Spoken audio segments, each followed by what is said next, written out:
You know, at one point, probably about the fall quarter of my first year, I had so much trust in what this organization did.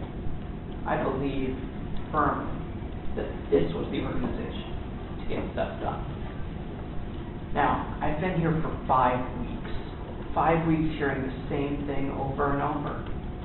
I can tell you exactly why people don't trust you, and I've seen it for 5 weeks. I've talked to commissioners who used to sit with some of you about why they quit because of what this organization does. Here, I wrote some of them down. The answer is no a lot. The answer is no. We aren't going to talk about it. The commission is not willing to reach out to their students. We hear about something and do something. Okay, granted, I give you a lot of respect for that. But I've been here 5 weeks, and I've talked to 2 of you outside this room. If you have a problem with me, please come talk to me. This is disgraceful. Sorry, I'm gonna have to interrupt you because you as a white male talking to me like, oh.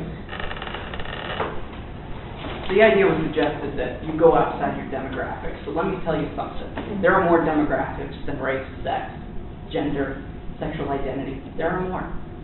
One of them that's very important to me is ideology. There are many different ways to do things. And if you want to go outside your demographics and challenge your critical thinking skills, then I encourage you to seek out people who think differently than you, instead of shutting them down as wrong, just because they're different, just because they have a different idea. And you know, it's extremely childish to call me names. This commission has a lot to talk about, and I appreciate that conversation was started. But I think you spent a lot of time talking about what you could be doing instead of what's wrong. There are problems with the commission, and I'm glad that's realized. I am. 5 weeks I've been here. 5 weeks.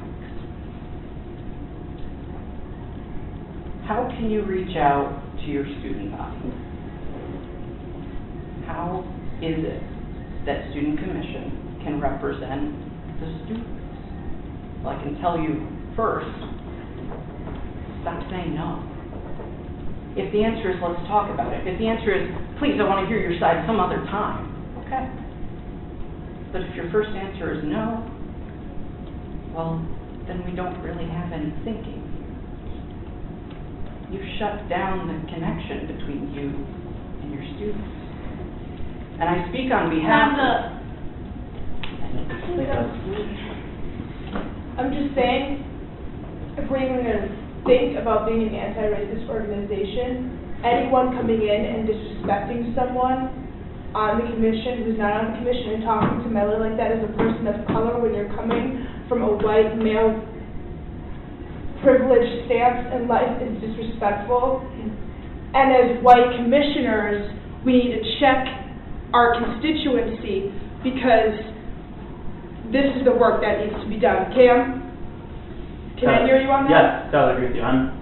As someone leaving this meeting, you're allowed your 3 minutes, and that's what's going to happen. I would hope that there would be less aggression in a stance like that, in a situation, that we can be more respectful of that. It's difficult to how to navigate these. I think there's a lot of structural things that we have to look at, and I would ask next time you're speaking that there will be more respect, and I think that's something that we can collectively talk about that. But this conversation at this point is over from that point. You're always welcome to bring your thoughts unless there is something that's going to be challenged, because that's not going to be welcome in spaces like that. And like as an aside, like listen, you want people to come talk to you? If you make yourself inaccessible, because I feel like as a commissioner, At the time I spent as a commissioner, I was always accessible. People knew where to find me. People knew where I worked, where I played, where I eat. I felt like I always had an open door policy. So if you had anything that you ever wanted to come to me, you could.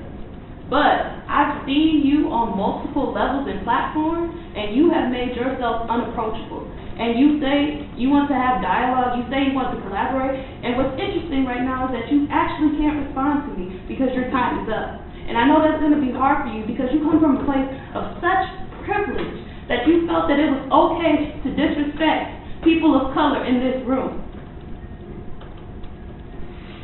You're pushing a position that's ridiculously unpopular on campus, because I have talked to my friends, I've talked to my classmates, and what you're pushing for, I do believe that I myself and us on the committee have done our due diligence to offer you an opportunity to come here and to voice your opinion.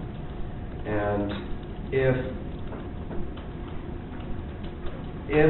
what the thing that you want to happen from day one, based on like the cultural and like the ideological barometer that I've taken of this campus, coming to us first was a good move. You got us talking about it. But saying that after 5 weeks that nothing's happened is a poor reflection on us, when I hope you've seen me as doing my due diligence to you.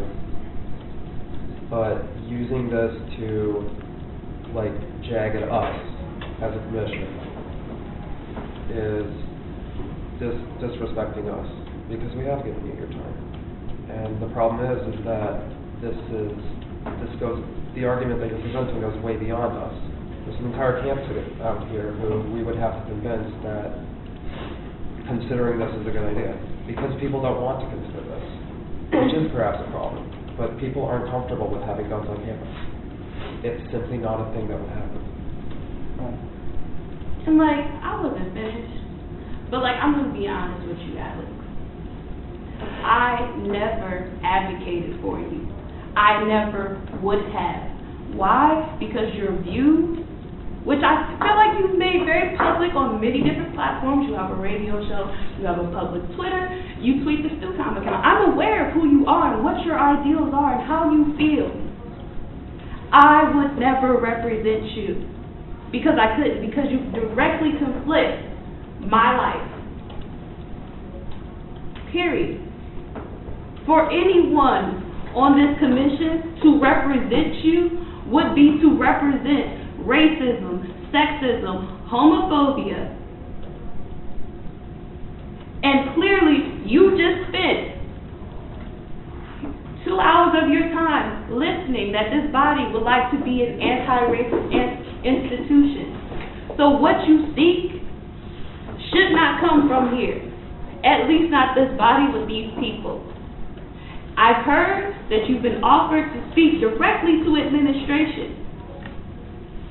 Do that. If the answer has not been given to you that you speak, I don't know what else Student Commission can do for you from this point. There will be no resolution written for your racism. It won't happen. No one will support you.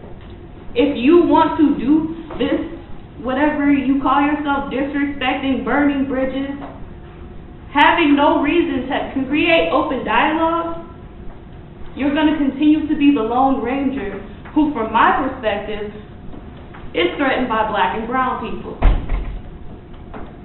So no, I will not advocate for you to get a gun to shoot me because you feel scared in the middle of the night and you see me in my black hoodie.